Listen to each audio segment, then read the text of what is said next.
Eh bien, bonjour à toutes et à tous. On va commencer le webinaire d'aujourd'hui. Je vous souhaite la bienvenue au webinaire intitulé Lentement, doucement, pensivement, les méthodologies du travail du sexe et projets créatifs. Je suis Fela Hachkadour, je suis doctorante en sciences politiques à l'Université de Montréal. Je suis membre de l'ODP, je serai l'animatrice de ce webinaire. Et avant de commencer, j'aimerais qu'on reconnaisse qu'on se rassemble aujourd'hui sur le territoire de la nation de Kanyan-Kehaga, territoire non cédé de Tchouartchaké, ici sur l'île de la Tortue. Nous exprimons par conséquent notre solidarité envers les communautés autochtones qui luttent pour leurs droits au pouvoir et à l'autodétermination, et nous honorons les gardiennes et les gardiens traditionnels de ce territoire.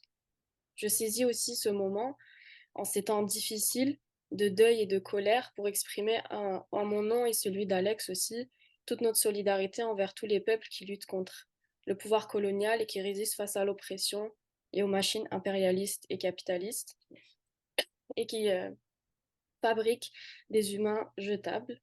On se tient debout auprès de nos frères et sœurs au Soudan, à la République démocratique du Congo, en allant jusqu'à la Palestine évidemment.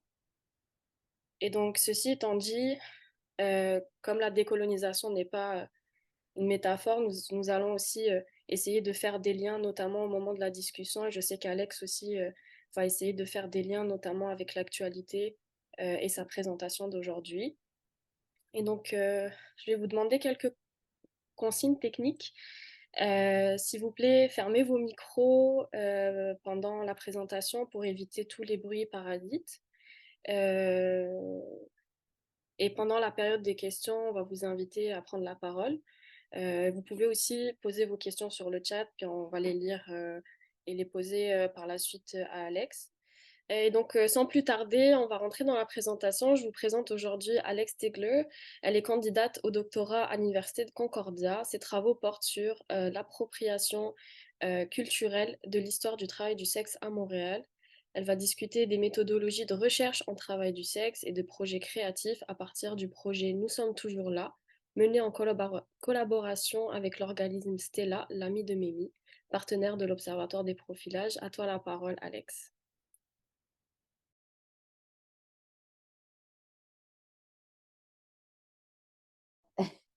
Merci beaucoup, Fela, et merci à tout le monde à l'Observatoire des profilages.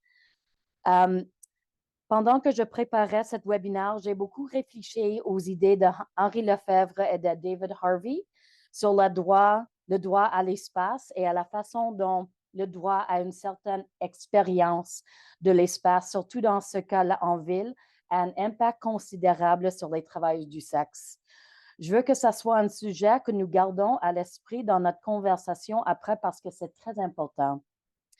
Qu'est-ce qui fait les gens pensent qu'ils ont plus des droits à l'espace que les autres et pourquoi ce problème est-il souvent résolu par la violence et l'application des lois?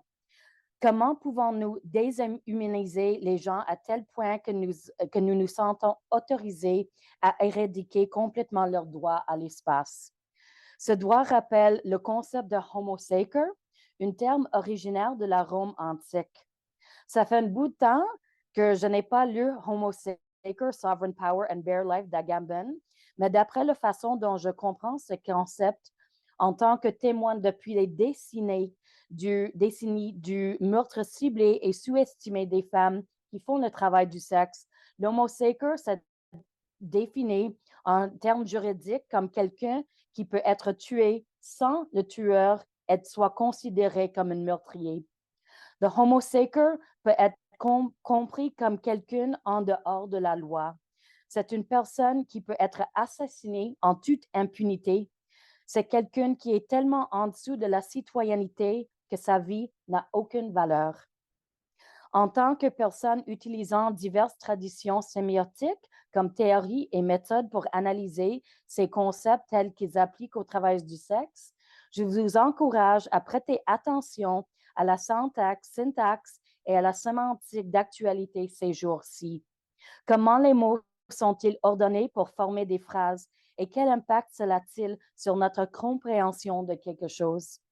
Comment le langage est-il utilisé pour dévaloriser les gens? J'attends avec intérêt notre conversation après ma présentation et n'en hésitez pas également à faire part de vos réflexions dans le chat pendant la présentation. Hop. L'identité et la mémoire du lieu sont formées par nos traces. À Montréal, on retrouve souvent des traces de travail du sexe dans les médias. Ces rapports suivent un modèle qui implique qu'une travailleuse du sexe ou un lieu de travail du sexe soit profilé par la police. Une fois ainsi connue, commence une relation asymétrique avec de multiples niveaux de force de l'ordre. En tant que travailleuse du sexe, tu ne peux presque jamais laisser des traces dans une ville sans être connue par la police. Sur cette note, cet webinaire est dédié à Louise Valiquette qui, en 1869, lors d'une descente de police au bordel où elle travaillait sur Saint-Urbain, portait une médaille et s'est proclamée haut et fort championne des prostituées de Montréal. Mes recherches et mon expérience personnelle me montrent que les travailleuses du sexe ont toujours résisté à toute ingérence dans leur vie à Montréal. Ayant été harcelée et intimidée par la police plus de 100 ans après Louise, je suis toujours ravie de trouver ce genre de preuves audacieuses. Et je suis en toute solidarité avec mes sœurs de passé et présente. Pourquoi est-il important pour les travailleuses du sexe de faire du travail universitaire, créatif, historique, social et médiatique sur le travail du sexe? Nous commencerons par un exemple. À gauche, on voit l'œuvre de Sylvie Rancourt, l'une des grandes dessinatrices de la bande dessinée québécoise, dont l'œuvre est centrée sur sa vie de danseuse à Montréal au début des années 1980. À droite, nous avons l'œuvre de Roland Pierre, un grand caricaturiste québécois. Il a créé assez de dessins sur le travail du sexe à Montréal et c'est très drôle, son œuvre. Et ça confirme un point que je fais souvent valoir, à savoir que Montréal, ses artistes, ses travailleurs culturels, etc., se comprend comme étant lié fortement à ses travailleuses du sexe et son histoire avec le travail du sexe. Mais qu'est-ce que ça dit sur nos vies? Qu'est-ce que ça dit sur nos points de vue? Quand je regarde le travail de Sylvie Rancourt, je vois ma vie. Le travail de Rancourt a du profondeur et un vrai sens. Elle explore les conséquences de la criminalisation sur nos vies. Le travail du Pierre, encore une fois, très drôle, très perspicace, utilise la travailleuse du sexe comme objet de ridicule. J'apprécie ce qu'il dit lorsqu'il aligne notre mère Jean Doré avec la police. C'est un commentaire très important. Mais dans le travail de Sylvie Rancourt, elle n'est pas seulement une représentation symbolique de vice. La travailleuse du sexe est une femme avec toutes ses complexités, tous ses soucis, ses combats quotidiens, qui tente de gagner sa vie comme femme de classe ouvrière à Montréal. Lentement, doucement, pensivement, les projets créatifs avec les travailleuses du sexe nécessitent beaucoup de temps et de réflexion. Ils exigent que nous engagions la communauté à autant d'étapes que possible. Nous parlons de ces méthodes dans le monde universitaire, mais je me demande, lorsque les gens font les applications d'éthique pour travailler avec des sujets humains, se demandent-ils même pourquoi nous sommes classifiés comme une population vulnérable sur ces applications? Se demandent-ils si cette vulnérabilité a quelque chose à voir avec l'institution dans laquelle ils nous étudient? On entend souvent cette expression « donner la parole aux sans-voix ». Les travailleuses du sexe ne sont pas sans voix. Nos voix sont souvent coupées et traitées avec incrédulité. Alors, comment pouvons-nous fournir une plateforme tout en tenant compte de ces éléments? Nous devons également réfléchir aux histoires que nous voulons raconter. Donc, pour moi, c'est facile. L'histoire du travail du sexe à Montréal est l'histoire de Montréal. Et Montréal le sait. Nous le voyons chaque fois que la ville célèbre un moment historique de son existence. Il y a toujours ici des invocations vivantes de l'histoire du travail du sexe. Nous le voyons dans le quartier des spectacles qui utilise notre symbole de travail le plus visible dans toute sa promotion et comme conception lumineuse qui recouvre tout le quartier. Nous le voyons même dans ces exemples comme celui-ci que nous pouvons voir tous les jours sans même y penser. Ce club de comédie appelé Le Bordel était en effet l'un des bordels les plus notoires sur la rue d'Ontario pendant des décennies. Souhaitez-vous savoir ce que les travailleuses du sexe pensent de cette vol d'identité? Restez à l'écoute pour le podcast. Effectivement, un podcast est un format idéal. Nous pouvons parler ouvertement sans être visibles. Nous pouvons changer de voix si nécessaire. Nous pouvons écouter en avance attentivement avec nos experts chez cela et leur demander de l'aide pour éliminer des éléments qui pourraient présenter un danger pour les femmes qui travaillent actuellement.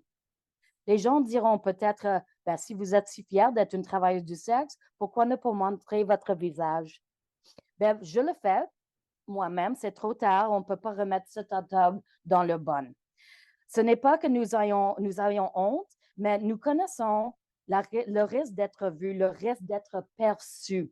Il est si important d'offrir une protection afin que nous puissions recevoir ces histoires incroyables. Et je vais aussi souligner l'idée de polyvocalité, plusieurs voix qui participent, plusieurs voix protègent. Moi, je connais beaucoup de choses sur le travail du sexe dans cette ville, mais j'ai appris bien plus en discutant avec les autres femmes. J'ai découvert des clubs dont je n'avais jamais entendu parler, disparus depuis longtemps, comme le Cookie Jar, un club de danseuses sur Parc dans les années 1970, qui était un buffet chinois en avant et un club de danseuses en arrière, où les filles dansaient dans les pots à biscuits géants. C'est une histoire incroyable. J'ai appris que le sens de circulation avait changé sur le carré Saint-Louis dans les années 1980 parce que les voisins se plaignaient des voitures qui roulaient et roulaient et roulaient en rond pour chercher les travailleuses du sexe. Les médias nous expliquent pourquoi les travailleuses du sexe se sont retrouvées là, parce qu'elles ont été chassées de red light par la police. Mais qu'est-ce que les travailleuses peuvent nous raconter de leur point de vue? Ce sont des histoires que vous n'entendez pas ou ne lisez pas dans les sources d'information traditionnelles qui se concentrent sur la criminalité et le désespoir. Ce sont des belles histoires et des histoires très intéressantes et importantes. Mais en même temps, on ne peut pas se promener dans un quartier avec une femme où elle a fait le travail de sexe sans entendre parler du profilage policier et de la violence policière. C'est juste un fait.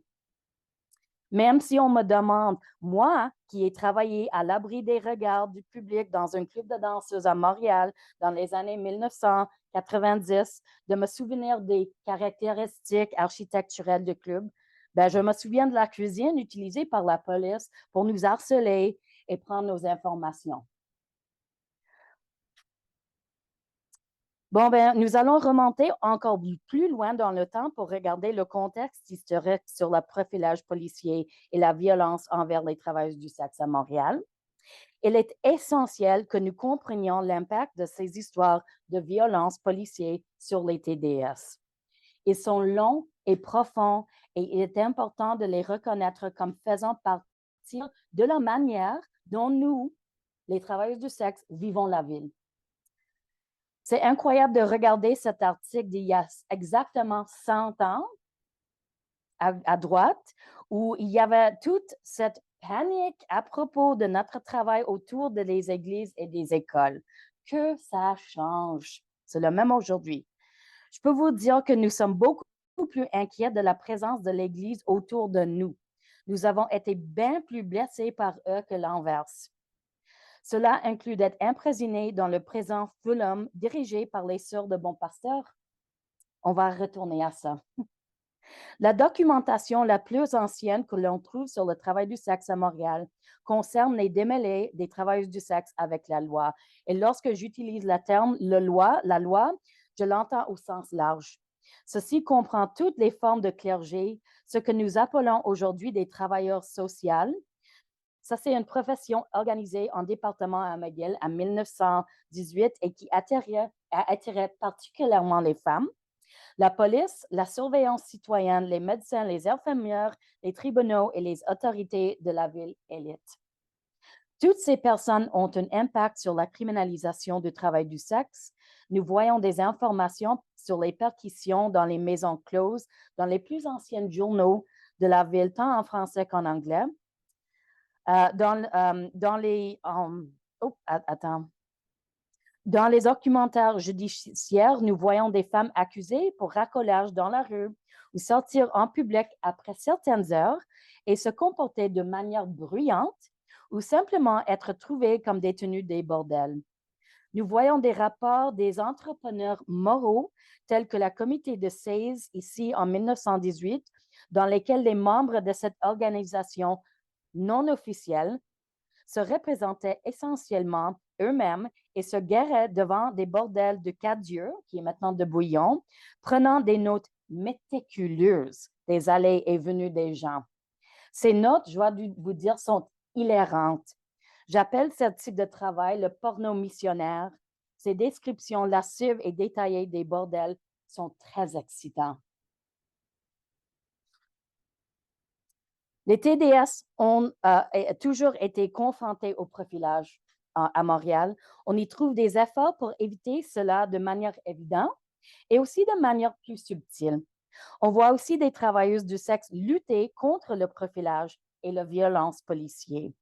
De manière subtile, je vais vous donner, regardez ça, on voit ici Rosalie Paquette qui, dans l'édition de 1842 de Lovell's Directory à Montréal, appelait son bordel au coin de Saint-Constant et de la Gauchetière une maison-chambre. C'est une tactique commune aujourd'hui aussi d'éviter le profilage et le regard de la loi. Nous voyons ici Marie Grenier, Philomène Hogue, Joséphine Fontaine, Delima Massé, Marie-Louise Lallemande, Annie Evans et Marie Hay, qui, lorsqu'elles furent trouvées propriétaires et pensionnaires de maisons malfamées à Montréal en 1880 et furent arrêtées et placées en cellule, ont entonné une chanson qu'elles ont chantée à l'unisson pendant plus qu'une demi-heure. Nous voyons les femmes trans Jennifer Tracy et Daniel Early, 100 ans après ça, qui ont lancé Code, Calling Out Against Discrimination, pour contrer les nouveaux règlements à Montréal qui ont vu une augmentation de la violence policière et harcèlement des travailleuses du sexe dans le red light. C'est pourquoi les TDS sont partis pour le Carré Saint-Louis, en fait. Mais ce n'est pas seulement à travers les constructions du bien et du mal que nous sommes profilés. La police cherche à nous profiler en utilisant la temporalité. On voit ici en 1959 qu'ils cherchent un outil plus précis pour nous profiler en public en utilisant le concept de nuit. Et quel genre de femmes sortent la nuit? Vous voyez donc comment ce mécanisme peut être utilisé pour contrôler les femmes qui ne sont pas les travailleuses du sexe aussi, hein? Comment une femme peut-elle avoir peur de sortir après une certaine heure parce que cela l'expose au risque d'être profilée comme une travailleuse du sexe? Ça peut ruiner la réputation et la vie d'une femme. Et nous voyons comment cette peur fabriquée engendre la haine envers les travailleuses du sexe. Mais pour paraphraser Richard Butch, la respectabilité est incompatible avec le capitalisme. Ici, nous avons deux sœurs au visage aigre qui rôdent dans le quartier de Red Light et font, je dirais, un très mauvais job en empêchant les jeunes femmes de profiter des distractions proposées au théâtre Gaieté. Et à côté, nous voyons un spectacle en matinée pour femmes à la Gaieté dans les années 20. Il s'agit d'une offre commune pour que les théâtres puissent profiter de l'empressement des femmes à voir du burlesque et des spectacles sans les exposer au caractère prostitutionnel de la nuit. Comment ces anciennes technologies sont-elles connectées à aujourd'hui? Nous retrouvons ici les mêmes techniques utilisées dans les années 1920 où les chauffeurs de taxi et d'autres personnes essentielles au commerce du sexe étaient ciblés dans le cadre du problème. Dans le cas de la campagne Radar de 2019, ils exigent que les employés des hôtels et les taxis apprennent à réparer les travailleuses du sexe qu'ils confondent avec des personnes qui sont des victimes de traite et fassent pression sur ils pour qu'ils fassent le travail de police à leur place.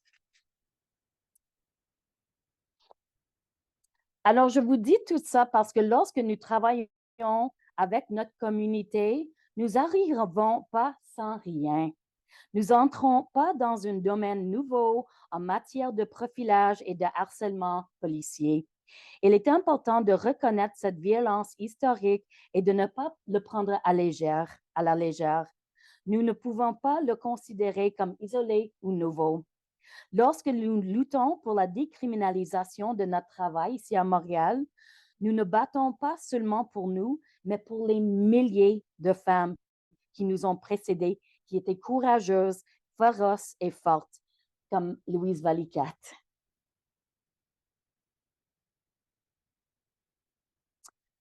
Bon, maintenant on parle du podcast. Alors, juste un peu d'identité visuelle ici, conçue par Sadie Gilker. Bien sûr, nous avons les symboles d'une signal radio. Attention, les filles, boum, boum, boum. Et bien sûr, sur le parapluie rouge, symbole de militantisme pour le travail du sexe international. Nous rendons également hommage aux néons de nos clubs, nos salons et nos chambres touristes. Pour moi, il est toujours important de prêter attention à nos marqueurs culturels afin de montrer notre fierté, la valeur de notre travail et l'impact que nous avons sur la ville. Je vais jouer pour vous l'introduction du podcast. Merci beaucoup par Sandra Wesley de Stella. Ensuite, je vais vous diffuser quelques extraits de certaines entrevues. Après, je parlerai de processus de création et de l'immense recherche impliquée. Mais nous pourrons aussi en parler dans notre discussion par la suite si je manque de temps de parole. So, Sandra. Bienvenue à Nous sommes toujours là. Je suis Sandra Wesley, la directrice. Attends. Est-ce que vous pouvez entendre? Oui, on entend. Oui. OK, je vais juste faire sûr que c'est bon parce que quand je l'ai partagé, je ne crois pas que j'ai partagé le son. I want to be sure. Share sound. Voilà.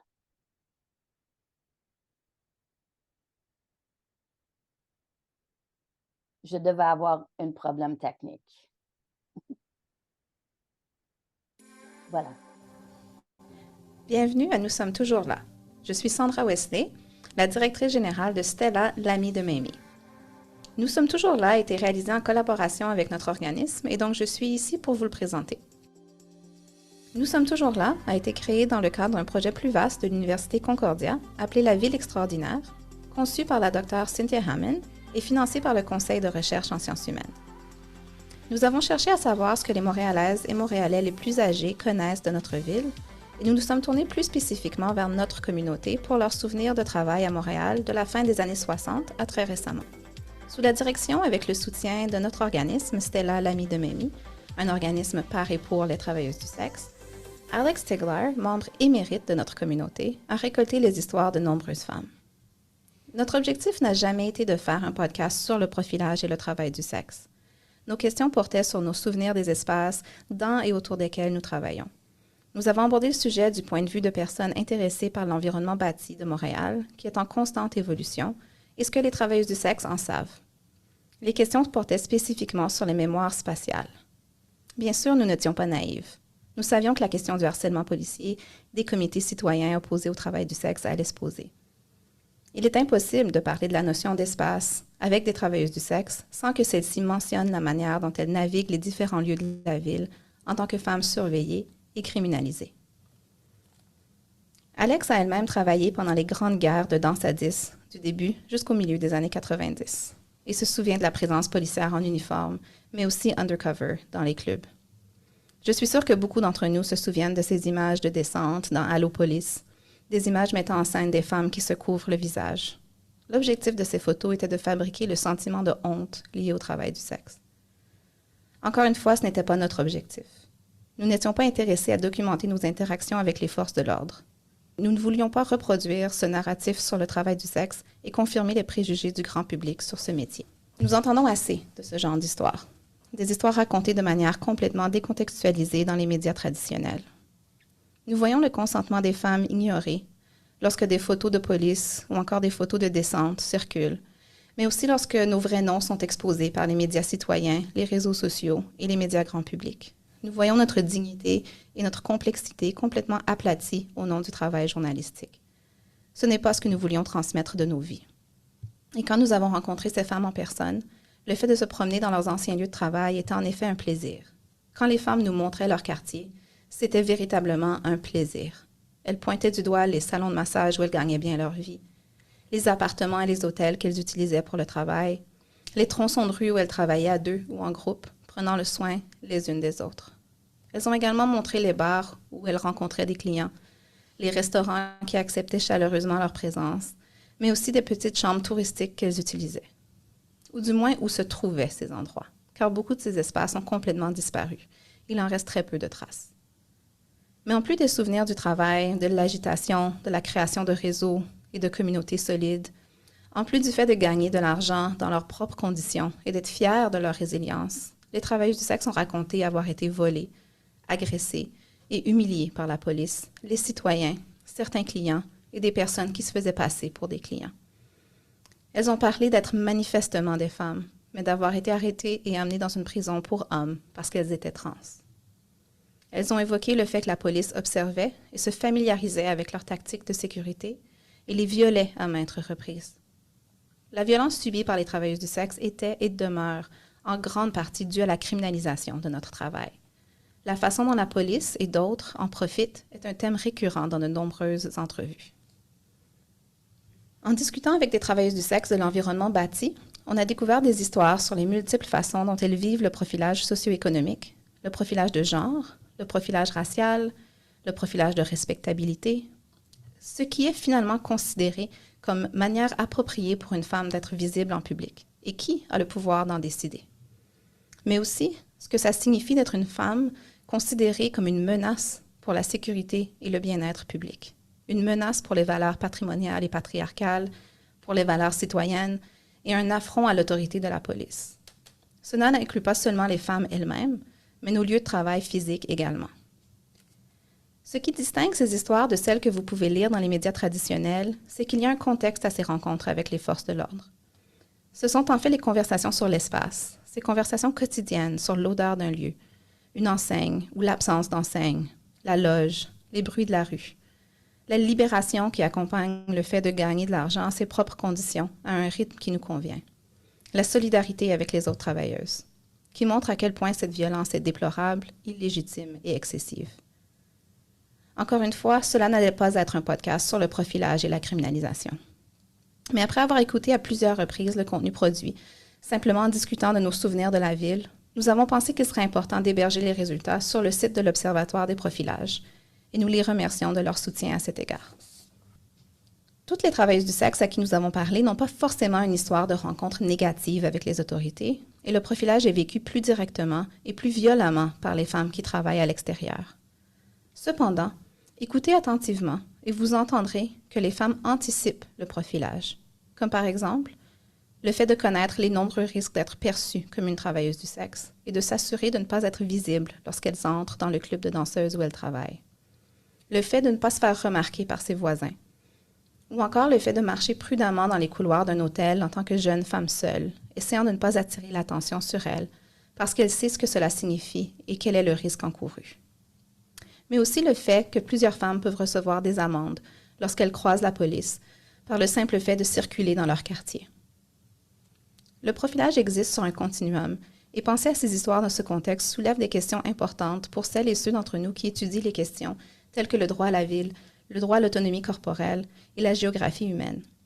De plus, en tant que femme qui contribue au profil sensationnel de Montréal, pourquoi notre droit à la ville est-il si circonscrit? Ne sommes-nous utiles au tourisme, aux économies culturelles et au développement immobilier que lorsque nous ne sommes pas présentes? Beaucoup d'entrevues pour Nous sommes toujours là ont été réalisées au début de la pandémie, lorsque nous avions des couvre-feux et des confinements, lorsque nous pouvions nous rencontrer uniquement par Zoom, ou si nous le faisions en personne, nous devions prendre beaucoup de précautions.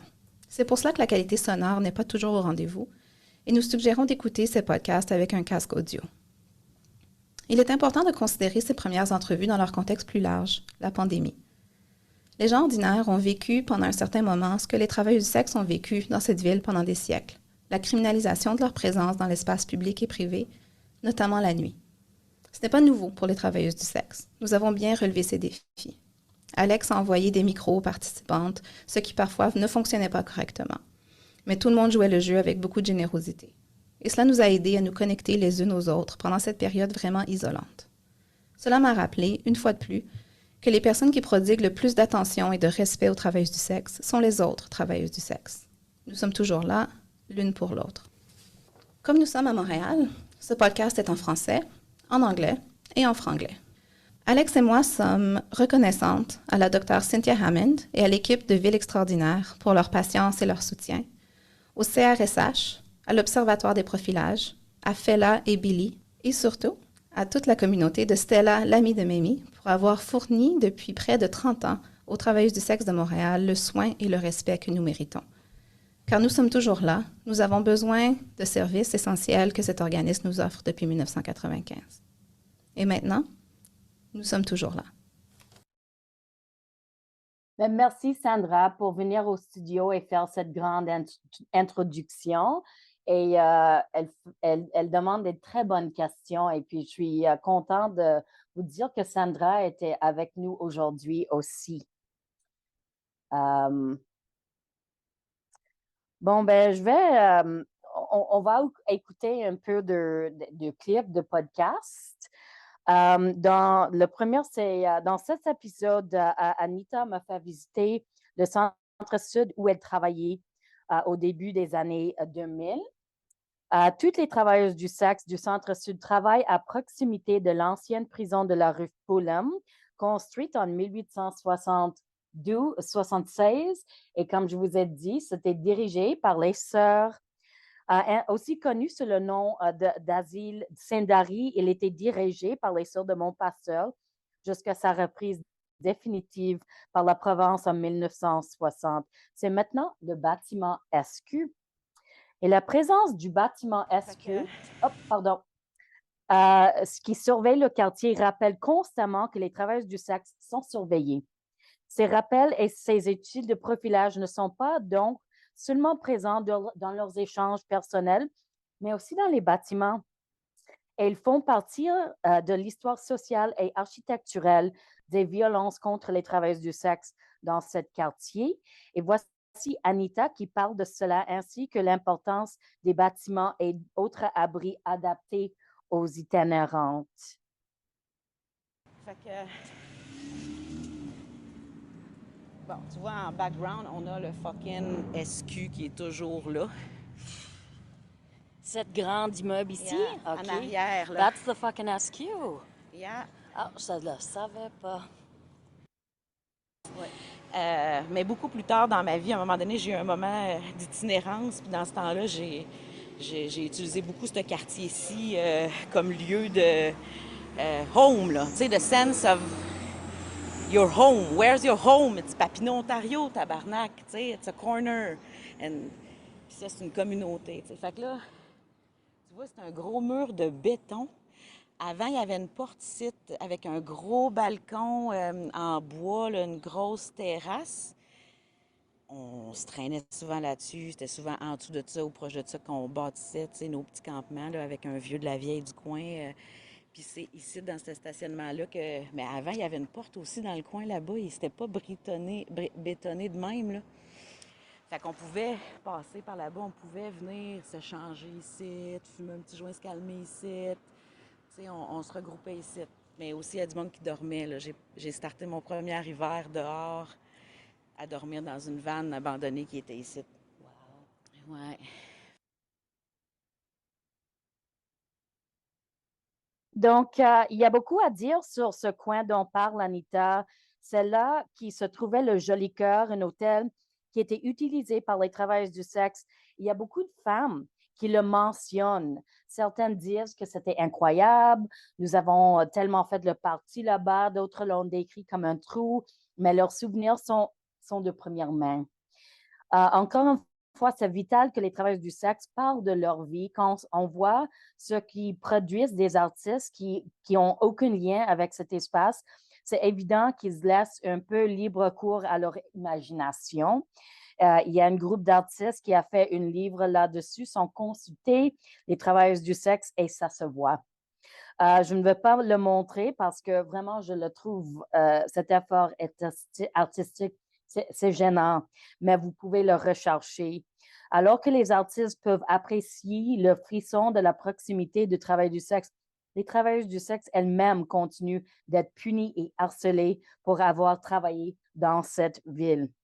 Il est à noter que l'association professionnelle d'une personne avec cette location est un crime, alors que l'association d'une autre personne ne l'est pas. En fait, c'est branché, c'est cool et avant-gardiste de faire l'art sur le joli cœur. Et c'est tout ce que je vais dire sur ça. Fait que, Oups. Bon, ben Roxane Nadeau est une écrivaine légendaire dans notre ville sur le travail du sexe. Je la décris comme la José Yvon du genre.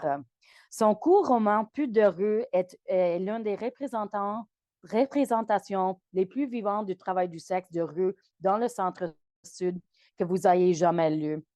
Les souvenirs de Roxane du travail dans la rue sont imprévisibles,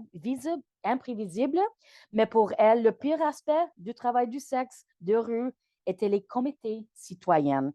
Et voici celui que Roxane elle-même a rencontré. Et voici Roxane. Moi, ce qui m'a fait le plus chier, c'est qu'il y avait des comités citoyens. Oui.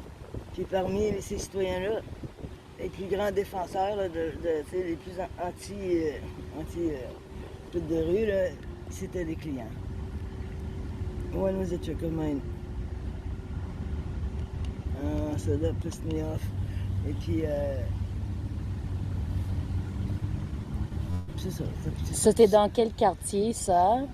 Ça, c'était dans le centre-sud. Dans quelles années? 90. OK, oui. Alors, ça veut dire que le client a aimé vos services, mais il ne vous voulait pas dans son quartier. Non, c'est ça. Oui, il a, dans le comité des citoyens, he was very active against it. But en cachette, tu sais, il me faisait rentrer dans son magasin. Il y avait un magasin sur Ontario, Fulham. Oui. Et Fulham, OK. Ben, dans ce quartier-là, dans le centre-sud, quelle était la première chose qui vous a frappé lorsque vous avez commencé à travailler là-bas?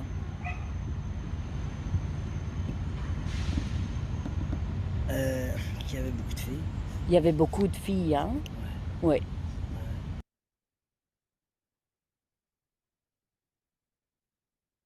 Et dans cet épisode, Carmel me fait visiter son ancienne track dans l'ancienne Red Light. Elle parle longuement du profilage policier et des tactiques violentes utilisées par la police contre les travailleuses du sexe dans cette région.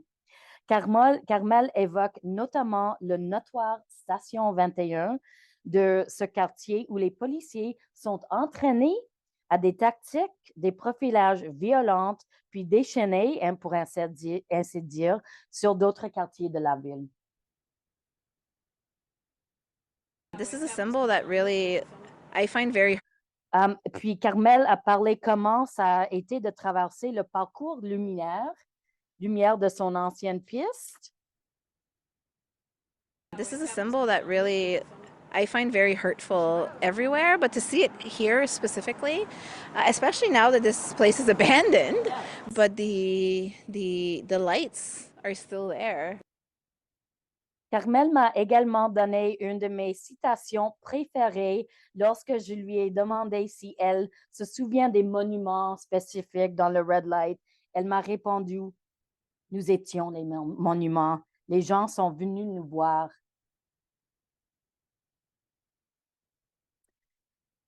Bon, ça, c'est une entrevue que j'ai réalisée avec un groupe de femmes trans latinex qui ont travaillé à l'extérieur et à l'intérieur sur et autour de la rue Ontario du milieu des années 80 jusqu'au 2013 environ. Et ce qui est intéressant dans ces histoires spatiales, c'est qu'elles ont également été transformées par la loi. Cette ingérence très particulière sont les nouvelles lois à l'époque où les femmes ne pouvaient plus faire de publicité parce que les publicités sur le travail du sexe étaient criminalisées par la loi C-36, la loi sur la protection des communautés et des personnes exploitées.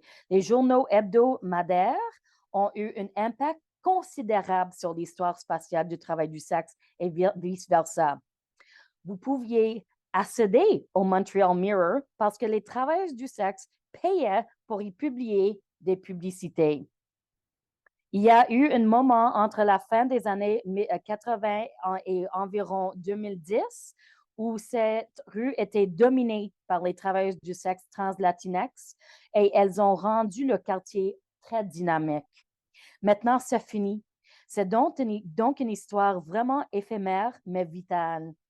Voici Vary qui parle de ses expériences vers la fin de sa course sur cette strip et l'enfer d'être incarcéré dans une prison pour les hommes. Et quelqu'un m'a dit là que les filles trans travaillaient dans cette carrière. Moi, il y avait vraiment besoin de l'argent. Alors, je me suis dit, je vais aller travailler là. Okay. Alors, c'est là que j'ai commencé à travailler. Au début, c'était correct. Après, c'était l'enfer, là. Parce qu'à cause de la police, là, quand je ne me souviens pas en quelle année que la moralité commençait à nous achaler, la police commençait à nous arrêter, nous apporter à la prison, nous mis dans des prisons de gars. On était avion hommes-femmes, ils nous mettaient même à bord. C'était vraiment, vraiment terrible. Voilà. Après ça, ils nous arrêtaient tout le temps, tout le temps. Alors, on n'avait plus de ville comme pour travailler dans ce domaine. Puis c'est ça, et de cette manière-là, j'étais comme fatiguée, moi, personnellement. Puis je disais, non, il faut que j'arrête ça, parce qu'on travaillait juste pour payer les avocats, pour payer l'étiquette. Je vais terminer cette section avec une petite biscuit. Voici Joël qui dansait à Montréal dans les années 70, puis encore dans les années 90. Oh, the cookie jar. The cookie jar was on Park Avenue. I only did one week there. Right. And it was an odd place, really. It was the only time I can say that I didn't really like the club. I found it a little bit seedy. The guys were tough and the clients were tough. Mm. And the stage, you walked in and it was a complete square, and the stage was in the back wall, and then all the tables were in the front, and you would go in the back, and that's where they had the dressing room for the soup for the stars, and I just remember not really liking it. Not really. I mean, I didn't have a bad experience. I just didn't like the vibe there. I got through my week and I said, okay, won't be coming back. Yeah. Yeah. I know that feeling. Yeah. It's just, And nobody else has ever mentioned the cookie jar? not one person. One person. Ben, à côté, on voit le Renaud Bray, qui était un théâtre porno pendant des années aussi. Oui. Ben, je vais juste parler un peu de l'identité visuelle de la page web. Les cartons d'allumettes font partie intégrante de certains espaces du travail du sexe, comme les clubs de danseuses. Ça ne signifie pas que seuls les clubs de danseuses achètent des cartons d'allumettes pour faire la publicité de leur entreprise. J'en ai aussi provenant d'agences d'escorte et des théâtres porno, mais je les considère comme des preuves vitales de nos lieux de travail. Et à ce titre, ils seront utilisés dans certains cas pour les épisodes. Francine a travaillé comme danseuse de 1970 au milieu d'année 1980. Imaginez le changement dont elle a été témoin. Eh bien, vous n'êtes pas obligé car elle en parle dans le podcast.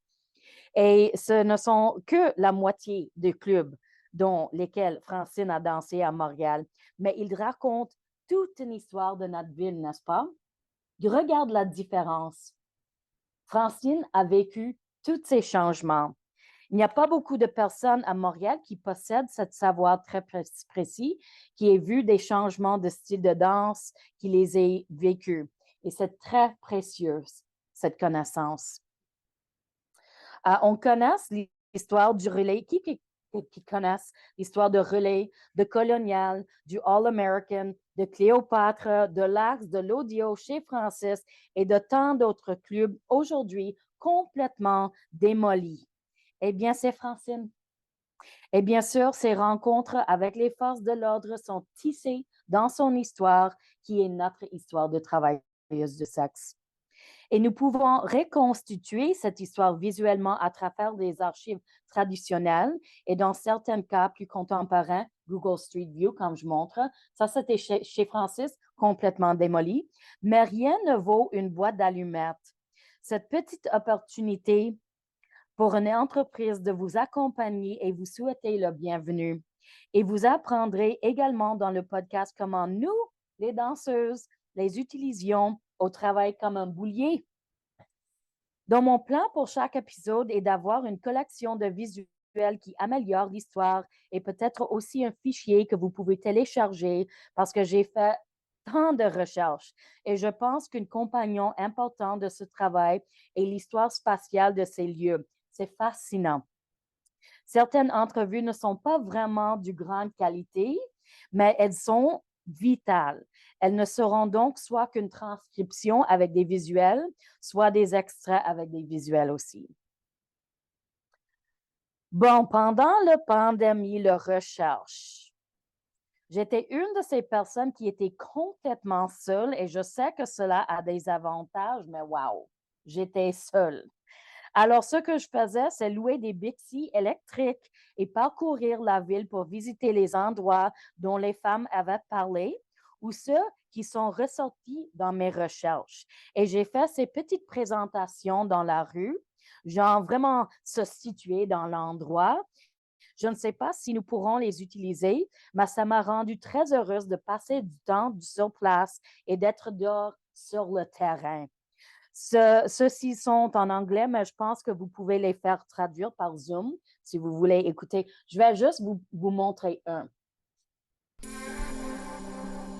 Welcome to Nous sommes toujours là, a podcast that explores what Montreal sex workers know about its built environment. I'm your host, Alex Tiglar, and in the 1990s, I worked in this city's best and worst strip clubs and everyone in between.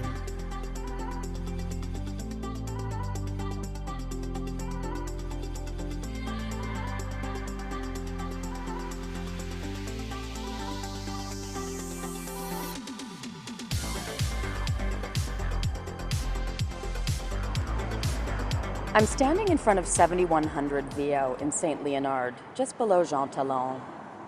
Villa Sistina is a brown brick, 8-story residential building with cement accents and balconies.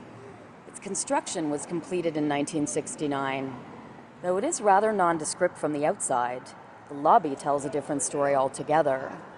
Pristinely maintained in its original decor, it calls back to its glory days of the late 60s and early 70s. A mosaic of an Italian coastal town framed in a triptych of arched brick covers the entire left wall. There is an abundance of arched gold vein smoked mirrors. An ochre leather sofa sits at a welcoming angle in the front window, and a beautiful gilded chandelier lights the entire space. It is stunning.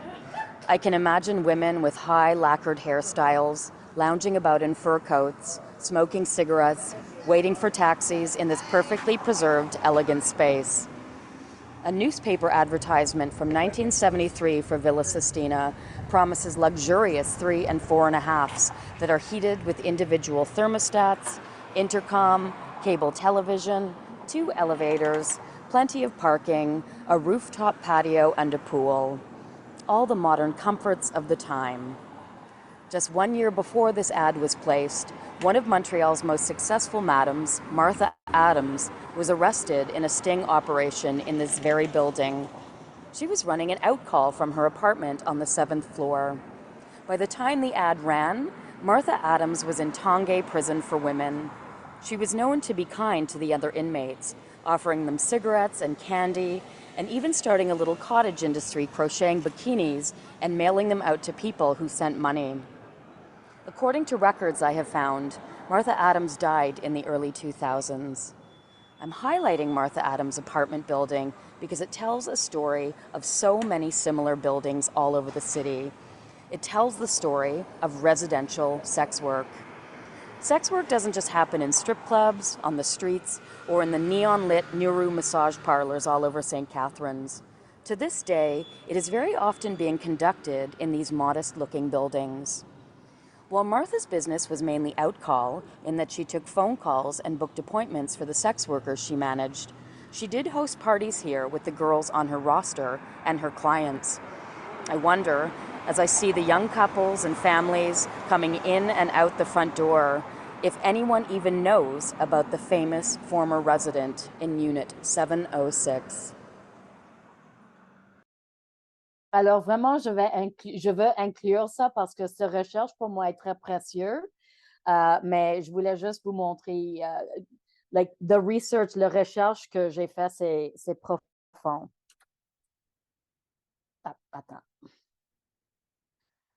Mais donc, en fin de compte, je vous demande pourquoi les travailleuses du sexe ont-elles besoin d'être surveillées et profilées? Comment la Ville de Montréal peut-elle voler nos symboles et nous criminaliser à la fois? Pourquoi vous ne pouvez pas vivre à nos côtés? Pourquoi n'avons-nous de valeur pour le profil culturel de la ville lorsque nous ne sommes pas présentes?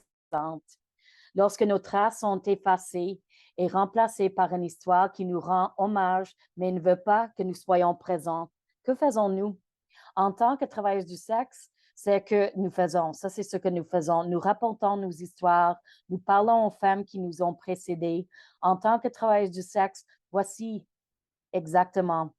Nous reconstruisons nos histoires à travers nos propres souvenirs. Alors que la Place des Arts propose non pas une ni deux, mais 3 invocations de travail du sexe sur leur scène cette saison, on vous encourage d'écouter nos vraies histoires. Nous sommes toujours là. Et enfin, in the end, j'ai nommé cet webinaire ainsi pour une raison.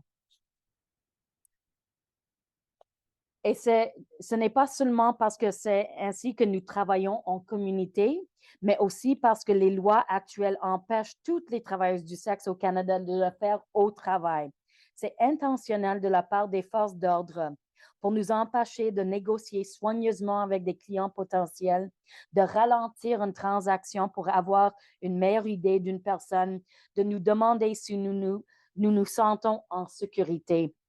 Lorsque nous effectuons un travail créatif avec des travailleuses du sexe, nous devons réfléchir à ces choses et à la façon dont la loi les prive des travailleuses du sexe. Il est de notre devoir de souligner et appliquer ces valeurs dans notre travail collaboratif. Merci beaucoup.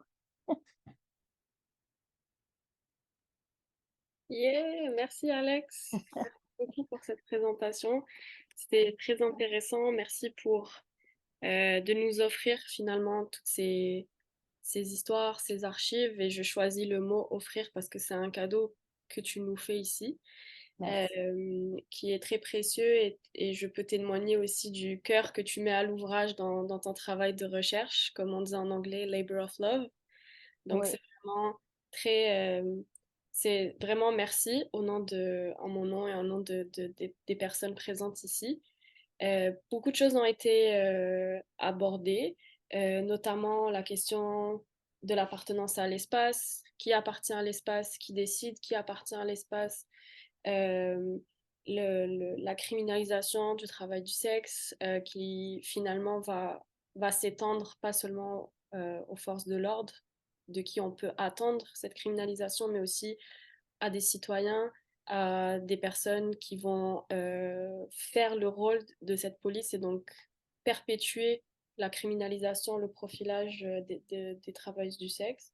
L'importance aussi du travail par et pour les communautés marginalisées, ce qui est très important dans une temporalité qui sont les leurs et pas une temporalité externe. Et donc, je vais ouvrir la discussion.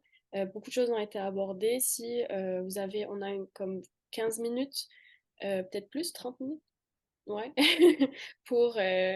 Je suis vraiment pas bonne avec le temps, désolée. Pour engager la discussion. Donc, vous pouvez débloquer votre micro, poser la question, lever votre main ou écrire sur le chat. Toutes les formes de questions sont bienvenues.